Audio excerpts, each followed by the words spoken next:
This hour of The Show is brought to you by One Dental. Save 20 to 60% on dental care with an affordable discount dental plan. One Dental is not insurance itself. Members pay a discounted rate when they go to an in-network dental office. Learn more at onedental.com.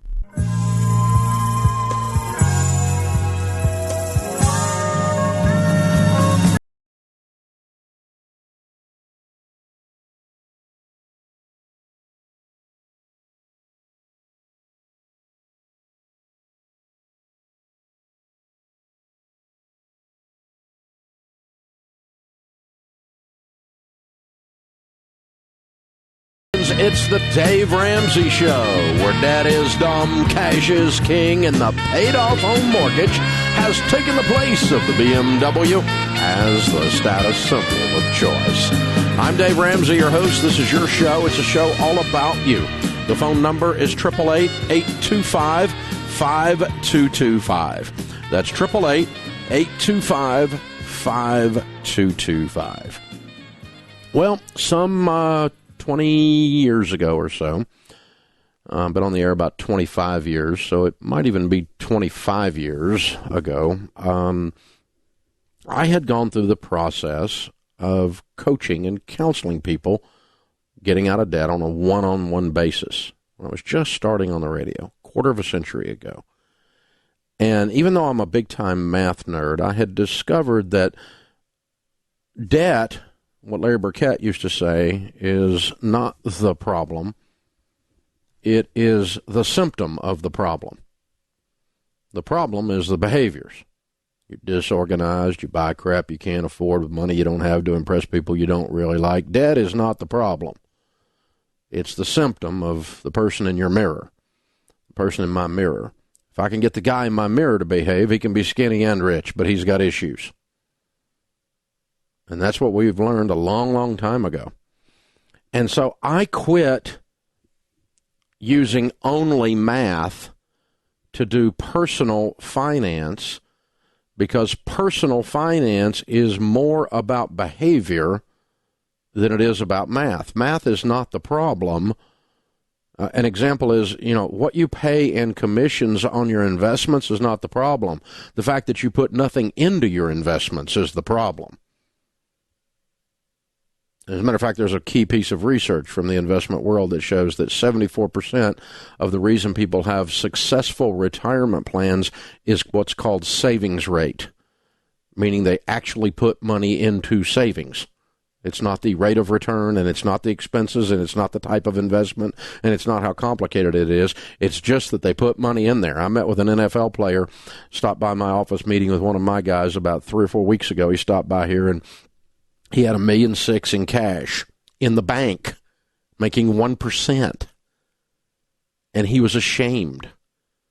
I said, "Why are you ashamed?" "Well, it doesn't feel very sophisticated." Well, dude, it's a whole heck of a lot more sophisticated than those people that don't have $1.6 million in the bank, because they started doing a bunch of, quote, sophisticated stuff, and they were more concerned about their sophistication than they were actually doing it. Doing it is what matters. All this theory, financial people are the world's worst about a bunch of dadgum theories. It's this theory, it's that theory, and they think this stuff is all somehow done in a vacuum. It's not done in a vacuum. It's done in the middle of the transmission going out and your daughter needing a prom dress. Life is messy, baby, and it's called personal finance. So we started teaching people the best way to get out of debt is to get some quick wins. The best way you get a quick win is you list your debts not highest interest rate to smallest to attack them. You list them smallest debt to largest, because when you pay off the little one, you have a "oh boy" moment, and then you pay off another one, you have a "oh yeah" moment, and then you have a "yeah baby" moment. As you go along, you get more excited, and you get more intense, and you get more focused, and we called that the debt snowball 25 years ago. Now, there are entire websites devoted to how stupid Dave Ramsey is because he can't do math. But I've gotten more people out of debt than any 73 of those idiots put together. So now we know it's okay, though, because it has just come out, the Harvard Business Review. Our research suggests that people are more motivated to get out of debt, not only by concentrating on one account, but also by beginning with the smallest. 25 years and 5 million people been through Financial Peace University. 13 million people listen to this show. 10.5 million people have bought our books. And Harvard Business Review has discovered that our research suggests that people are more motivated to get out of debt, not only by concentrating on one account, but by also beginning with the smallest. We found that consumers who concentrated their repayments on one of their several accounts paid down more of their credit card debt than those who disperse their repayments equally across multiple accounts. With evidence that repayment strategy influences debt repayment amounts, we conducted 3 experiments to investigate the psychological mechanisms underlying these results. See, I knew it, but I graduated from college at a state school, so University of Tennessee just doesn't make you smart enough to be able to do this. So I'm so glad Harvard Business Review has come along and figured this crap out for us, because we just didn't know it already. Participants who had been assigned to a more concentrated strategy, paying off one or just a few accounts at a time, did indeed perceive greater progress toward their goal of getting out of debt, which in turn enhanced their motivation to succeed. See, I just couldn't say it that beautifully. I just said people get fired up when they pay off debt and they keep going. That's what I said. I'm from Tennessee, though. Focusing on paying down the account with the smallest balance tends to have the most powerful effect on people's sense of progress. You know why? Because they have progress. You guys are freaking geniuses up there at Harvard, man. I'm so glad you guys figured this out, because none of the rest of us knew what was going on. And, man, the next time one of these people that, is 28 years old and lives in their mother's basement writes a blog about how stupid Dave Ramsey is, I'll just send them the Harvard Business Review, and I'm sure that'll settle the debate. Personal finance, folks, is 80% behavior. It's only 20% head knowledge. You want to know what's wrong with your money? You're the problem. That's the bad news. The great news is you're the solution. And you don't live in Russia. You live in the United States of America, where you get to choose to change right now. You ready to change? Ready? Set. Go. Ta-da! You're different. Just because you decided to be. It's magical. It's amazing. You just get to decide. I was stupid yesterday. Today I'm not stupid anymore. You can just decide not to do stupid anymore. Oh, my parents were stupid. I don't care about your parents. I'm talking about you. You get to decide. And you don't have to have a master's degree in finance to figure this crap out. And you don't even have to have attended Harvard Business School. You just have to live on less than you make, a concept Congress can't grasp. And you can decide to do that. Ready, set, go. You're now cooking at home, and you're not eating out. Ready, set, go. You start buying term insurance instead of whole life and getting ripped off. Ready, set, go. You don't fleece your cars. You buy used cars and you pay cash. Ready, set, go. You go to everydollar.com and you get on a budget and you agree on your spending with your spouse. Ready, set, go. You save an emergency fund. Ready, set, go. You can do this. And regular people do it every day. Long before Harvard Business Review had a clue we were all out here. As a matter of fact, they still don't know we're here. Shh. Don't tell them. This is the Dave Ramsey Show.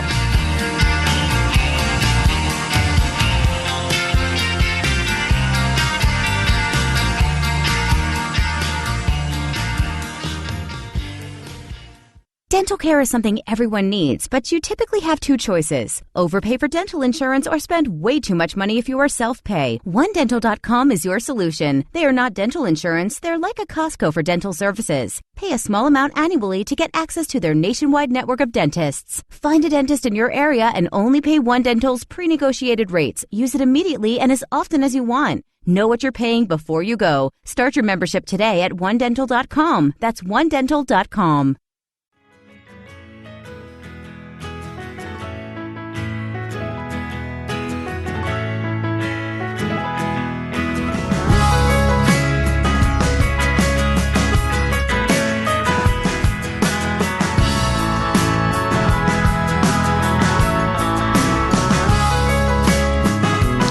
you for joining us, America. This is the Dave Ramsey Show. Mary is in San Jose, California. Hi, Mary. How are you? Hi, I'm so happy that you took my call. Thank you for that. How are you? Better than I deserve. How can I help you today? That's the answer I expected. So my husband and I are in a marathon of a baby step too. We see the finish line. But we both accepted jobs where we were given a relocation assistance and signing bonus type of situation. And as the months went by, we started to feel like it's a little bit of a debt or at least an obligation, because we would have to pay back prorated anything that was remaining prorated. Like if I had 4 months left, I would have to pay back a third. Four months? 4 months of what? A year? How long do you have to stay? So, yes, we have to stay a year. A year, okay. Mm-hmm. And so stay now a year. Now it's been 6 months, and things are very unstable. What's unstable? The job? Yeah, both jobs they're startups, so it was kind of a risk to begin with. Yeah, well, if they go belly up, obviously you're not held to the relocation package. Repay.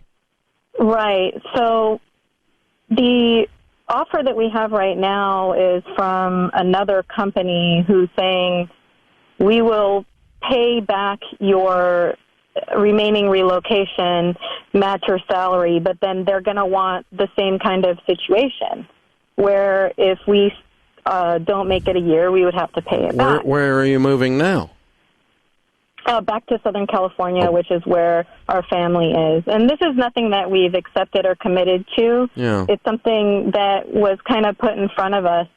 So you both have a job offer that both jobs will pay off any debt you have with these unstable jobs in San Jose, so that you can move back to Southern California and you'll make the same amount of money. Correct. Okay. How stable is the place you're moving to? The jobs? Only slightly more. Okay. I don't know why you wouldn't do it, except that I want to make sure you learn something from the mistake you made to take an unstable job away from family and make a move. Right, and that you now regret. Well, it's hard to say we regret it because it's like... Then why would you undo it?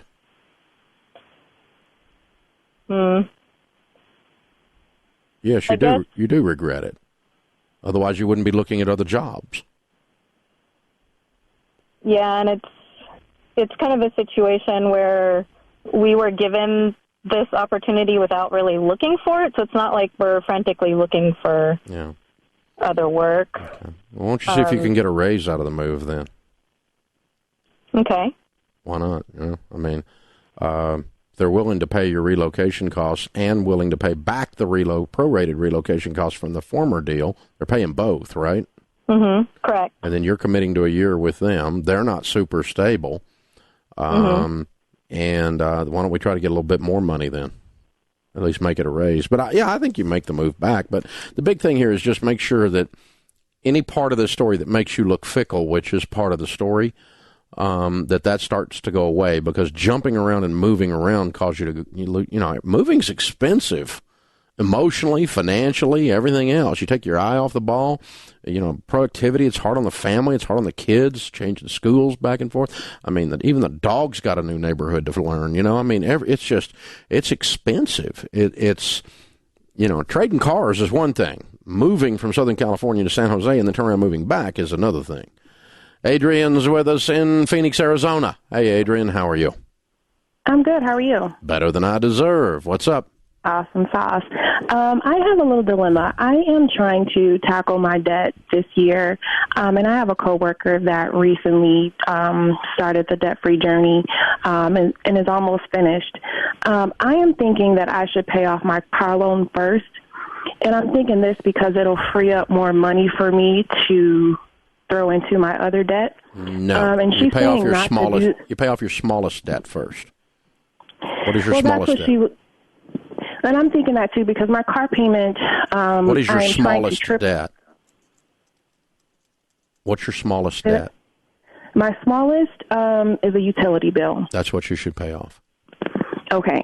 And you ought to list your debts smallest to largest and pay minimum payments on everything but the little one, and attack the little one, then attack the next one, then attack the next one. Every time you do, you free up more money to attack the next one, and you'll have this sense of maybe for the first time in your life actually winning with money.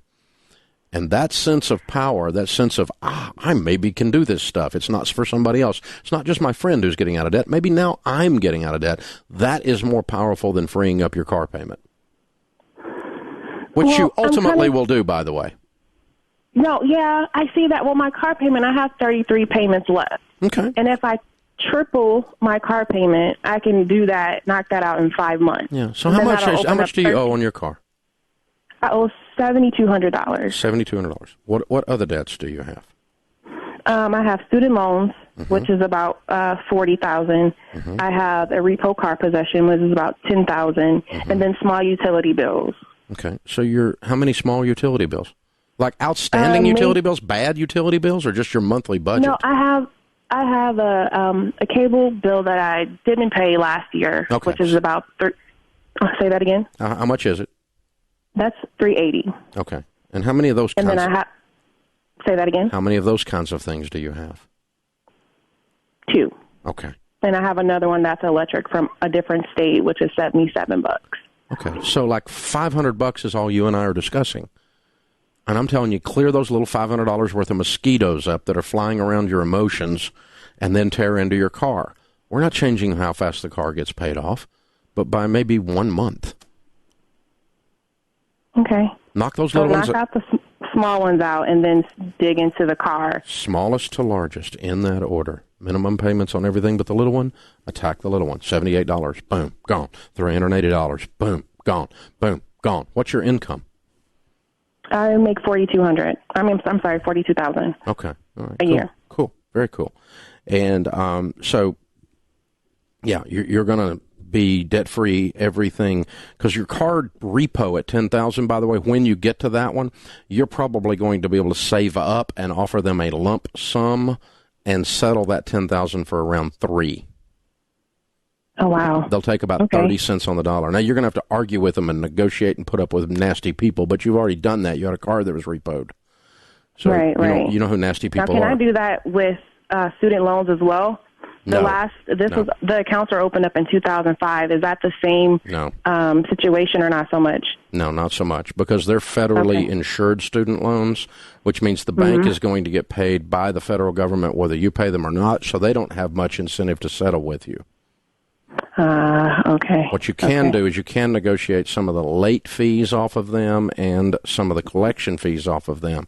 But the interest and principal are both guaranteed by the federal government to the bank, so they're not going to take less than that. Okay. So you got a big chunk there when you get to that one. But basically, let's say $3,000 cleans up your repo, and then $500 cleans up the mosquitoes. Then what we're saying is about $11,000 puts you debt-free but your student loans, and I'm saying you're going to do all of that in less than 1 year. And then you'll be ready to start your student loan debt. Nice. Okay. You can do it. Hey, we're going to be in Phoenix doing one of our SMART conferences all day on April 29th. Would you like to come with a friend as my guest? Absolutely. I will give you some tickets. You hold on, and Miss Kelly will pick up and get you signed up for those. The SMART Conference, that's everything. That's marriage, money, retirement, boundaries, all the top authors in America and speakers in America speaking. Yeah, San Antonio and Phoenix.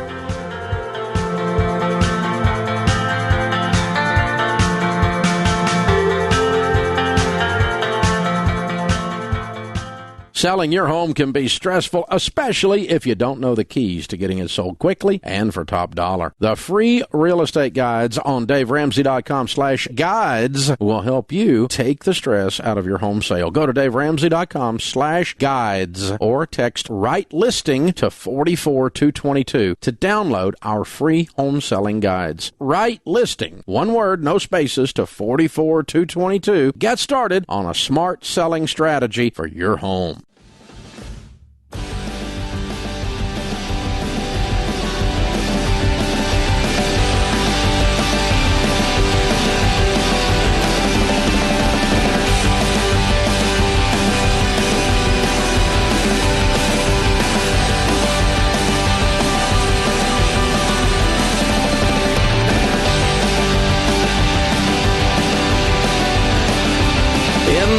Of Ramsey Solutions, David and Javette are with us. Did I pronounce that correct, Javette? Yes, sir. Good. Where are you guys from? Shibboleth, Texas. Very cool. And where is Shibboleth, Texas? It's a combination of shirts and Cibolo right outside of San Antonio, Texas. Ah, San Antonio. Love San Antonio. Very cool. Welcome to Nashville. Thank you very much. So you're here to do a debt-free scream. Yes, sir. And how much have you two paid off? $70,000. All right. And how long did that take? 3 years. Technically, yeah. 3 years. And range of income during that time? It ranged from about 51, 52 to up to 91. Wow. Nice increases during 3 years. What do you guys do for a living? I have my own business. So I help and teach others to live a healthy, happy, debt-free life. Hey, good for you. Good Full for of you. life. I love it. And what do you do, David? I actually work in a water softening business. Okay, Yeah. great. Very cool. Good for you guys. Well, we're honored to have you today. So what kind of debt was the $70,000? It was a combination of everything: medical bills, student loans that we had around Lots. as pets, as you would say. We had them around for years, and Cars. it was a car loan. I mean, we were just plain Credit normal. cards, We had credit cards. Actually came up to when I met Jovette 5 years ago. When I moved up here, I had 10 5 years credit cards 10 years ago, and I was like, wow, this is something that's we have to get rid of. And Yeah. So how much credit card debt was there total? At that time, I believe it was about 15, roughly about close to 15,000. Yeah. What'd you owe on your cars? Actually, I owed on my car it was a $15,000 loan, which eventually lost the car. It was actually totaled, and the insurance company only paid out what the car was actually worth at that time. It was only exactly what I owed. So I was like, okay, well, no car now. So, but we were blessed with a car that one of our friends gave us, which was only valued at $500, and it was $600 to fix. So my wife nearly caught a heart attack. She was like, man, the repairs are actually more than what the car's worth. I was like, well, we don't have a car. We have to make do. So Still less than a car payment. yes, sir. So what put you guys on this journey 36 months ago to get out of debt? Well, it's a longer story. We were failures of FPU originally. we were. We went through, in 2009, we saw you, and David's like, we can't do that. And I'm like, oh, yes, we can. And we're going to. So 2010, we made, at that time, kids were freshman, sophomore, and 7th grade, my grade. And they're like, I'm like, you're going through this. And they're like, what do you mean? I'm like, oh, you're not going to be us. Exactly. So we made them go through it. About, the step 5 for college fund. They looked at us and they're like, college fund. And I was like, yeah. And we looked at them like, no, there is no college fund. Sorry, unfortunately. And it was sad. It was really sad. But see, the way I see it, this is our second marriage. And the way I see it, when there's a picture when they were little bitty, and that's in front of Quantico. And since that age, there was like, my youngest was like 3 or 4, my oldest was like 6 or 7. And I told them there was 3 ways you were getting to college. Full ride academic, because they were very athletically inclined. Full ride sports scholarship, because they're smart. And if you don't like those 2 and you don't use your brain or your body, then you have to join the military. There you go. Fast forward, 2010. You have a whole decade of me telling you this. My mom thought that we were brainwashing them. You were. But, Getting them ready. it was just more like, look, I'm sorry. If I had known you back then they would have their college fund taken care So of. you said you failed Financial Peace University. So you tried it and it crashed. It didn't work? We did it in 2010. Right. And we were doing step 1, and then we'll go to step 2. Then we do step 1, and then we go to step 2. And it was going back when you came to San Antonio for the last time in 2012. Because I was like, I need to go back. I said, something's wrong. So when I heard you, I'm like, that's what step 1 is for. I'm like, oh, okay, so we are doing it right, just taking a longer period of time. You know, so that's when it's like, okay, you know what? So then in 2013 is when we started teaching it. And that's when everything started picking up pace. It was perfect. Yeah, It was we got awesome. more intentional. Why do you think that was, that teaching it did it? Because you just were afraid of being a hypocrite?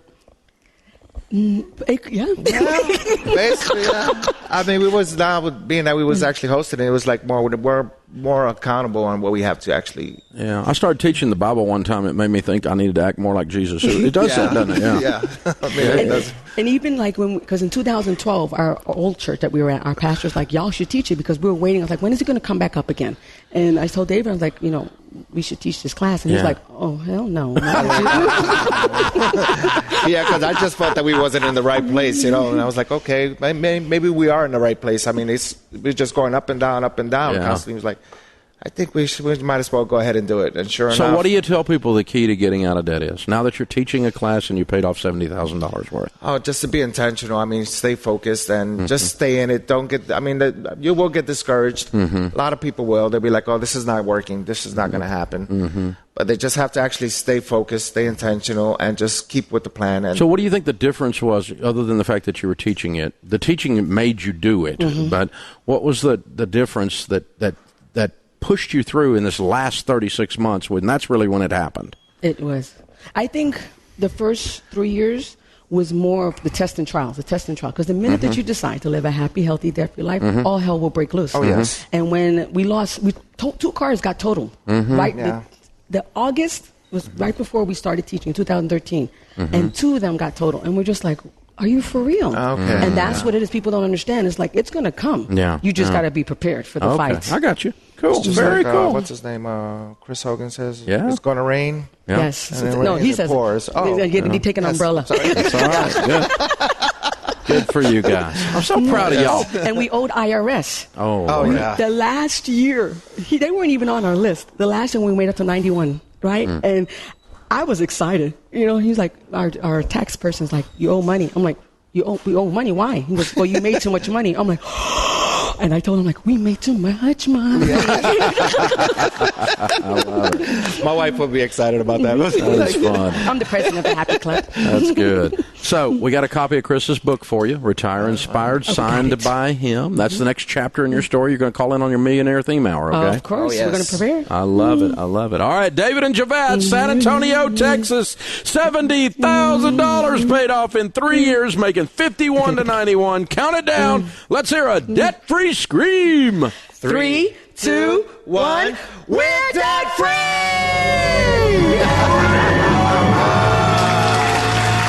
Love it. Way to go, you guys. Way to go.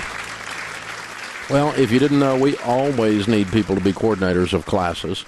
We've always got more people wanting to come that don't have a location near them, or the locations near them have too many people in them already. So if you want to coordinate a Financial Peace University class, just get in touch with us. We would love to have the help. Some of you have been through the class, and a way for you to get a refresher would be to coordinate a class for somebody else.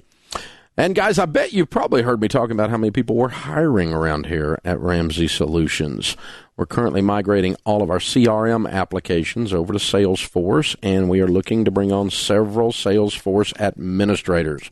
And we're always hiring senior Ruby and Java developers, along with talented web designers for our creative team. But Salesforce is a new opportunity, and we've got a couple of slots there for some Salesforce administrators, top-notch folks. And so if you love what we do here and you'd like to do work that matters, you're in the tech world, we got a lot of tech jobs we're filling, a bunch of them. And in addition to that, we've got other positions as well, some senior executive positions we're filling as well in all different categories. So check it all out. Check jobs available at daveramsey.com/careers, or you can just look on the right side of the front page of the show, of the website at DaveRamsey.com, you'll see a little tab that says Dave's hiring. Just click on that. DaveRamsey.com/careers. This is the Dave Ramsey Show.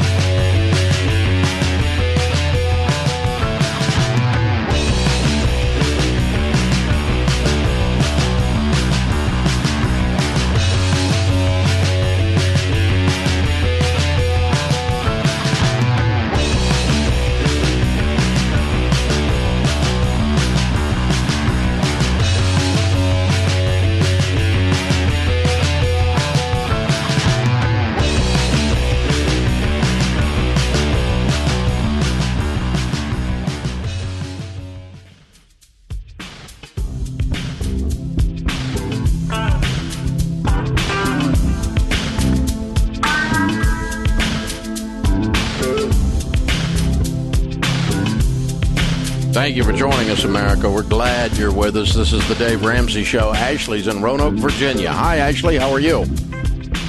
I'm so excited to talk to you. You too. What's up in your world? My husband and I are working very hard on our baby step number 2. Mm-hmm. And I have a job where I travel a lot with work. Mm-hmm. And so I get a lot of mileage money. Mm-hmm. Last week, we just paid my car off. Yay. And so the next thing that's kind of in our debt snowball is my husband's vehicle. Good. And so because I travel so much with work, I'm putting about 50,000 miles a year on my car. Mm-hmm. And so I'm just kind of curious what your thoughts are to what I should do with this extra mileage money that I'm getting now, if I should just throw it at his vehicle and then our student loans, or if I should put some extra money away. Okay. Yeah, you need to just work your debt snowball. It's just part of your income stream. But you're just destroying a car. The only difference is you're destroying a car faster than usual because of the miles you're putting on it. But what is your household income? Around 117. Great. And when do you anticipate being debt-free based on your current plan, not counting your house? Baby step 2. In about 12 months. Good. Perfect. And when do you think you'll need another car? So this is a Toyota, and it has about 100,000 miles on it right now. Okay. And so I'm going to drive it till the wheels fall off. Yeah. So, I mean, I hope I get a few more years out of it. I would think you get at least 2. At least. At least 2, yeah. Right? And by the end of 2 years, you are debt-free, have your emergency fund, and you're in a position to cash flow and save up for your car replacement at that point. Follow me? Sounds good. So you just save up and buy cars. And, of course, in the future when you buy cars, you want your road warrior. You're destroying the vehicle that you're driving. So you don't want to destroy a $100,000 car. You don't want to destroy a $50,000 car. We want to destroy the least expensive car that'll get the job done, which means it needs to be reliable and comfortable. But that's all. Would you recommend at that point when we're completely debt-free to just kind of get a really small car to just throw miles at? I would get a car that I'm going to throw miles at. I don't know that it necessarily needs to be a really small car.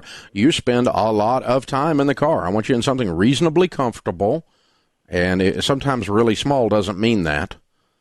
Okay. Okay, I don't want you in a little tin can that you come home needing to go to the chiropractor because you spent 2 days in this thing, right? So I'm not, you don't drive a smart car 50,000 miles a year. That wouldn't be smart, so by definition. But you see what I'm saying? So I don't care what it is you drive, but you probably want decent gas mileage.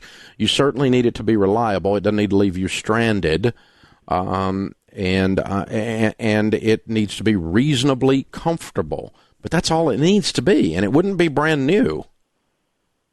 Because you're gonna run the wheels off of it. So you buy something, you buy a low mileage 2-year-old something, and just keep in mind, when you look at the price tag on it, you go, how much money do I want to burn in the backyard in a bonfire?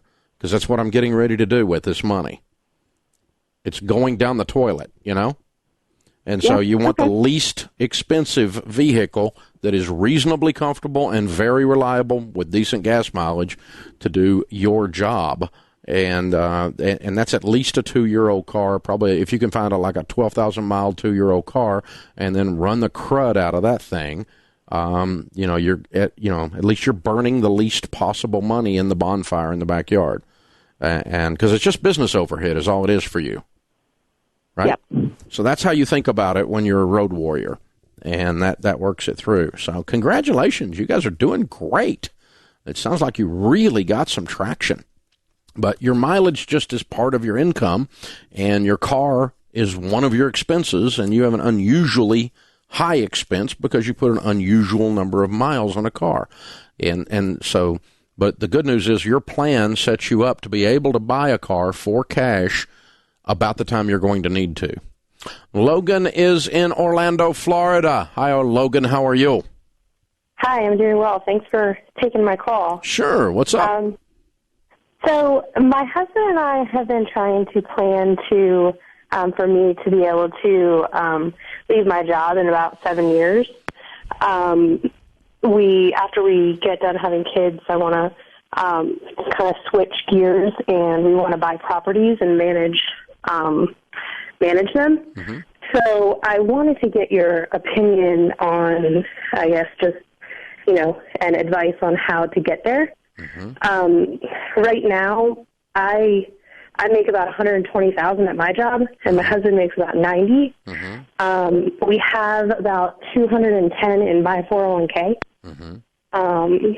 So I'm saving for retirement, thinking that in the next 7 years we'll have enough for after we formally retire. Mm-hmm. How old are you? I'm 30, and my husband's 29. Okay. Well, in 7 years, you won't be able to access 401k money without penalties. Well, not access it in 7 years, but just it'll be in there sitting until we need to access it when we're... Okay. But I'm saying when you want to quit work and give up $120,000 income 7 years from now, and you want to replace that income with investments, I mean, you're going to need $1 million, $1.5 million in real estate to do that. That's a lot to put together in 7 years.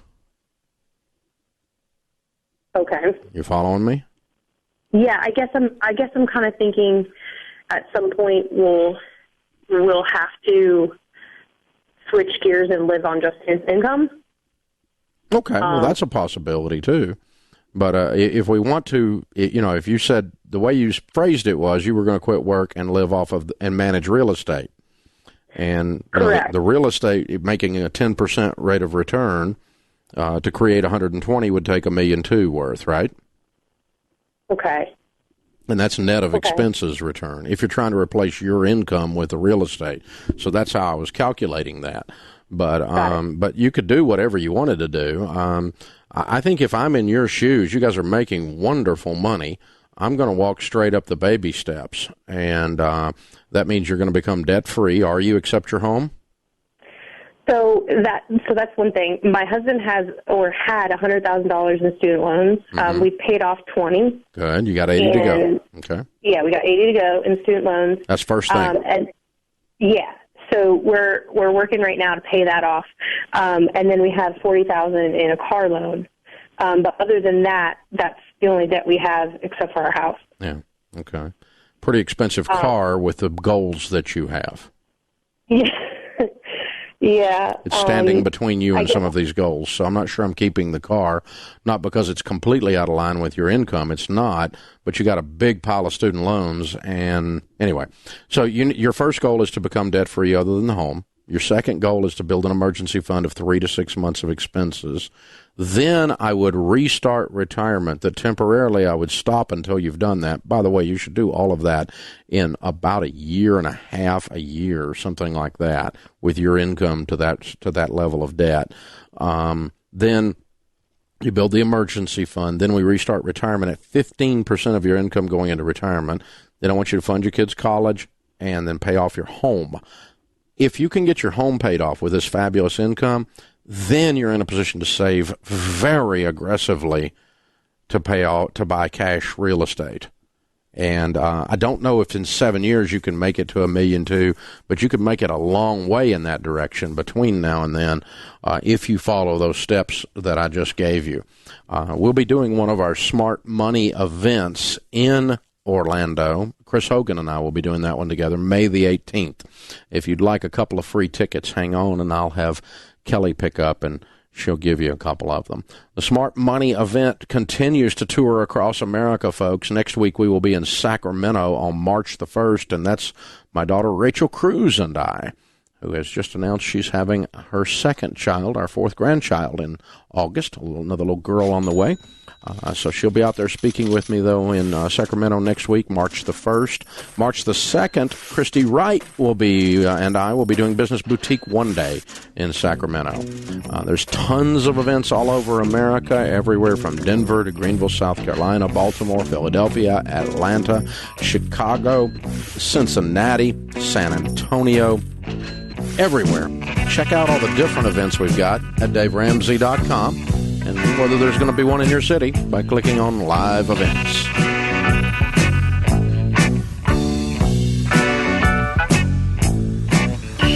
Hey guys, it's James Childs, producer of The Dave Ramsey Show, and this hour of the show is over. Thanks for making us the third largest talk radio show in the nation. You're one of 12 million weekly listeners on 575 stations. Find a station near you at DaveRamsey.com. Hey guys, this is Dave Ramsey reminding you to catch the Dave Ramsey Show live on our YouTube channel weekdays.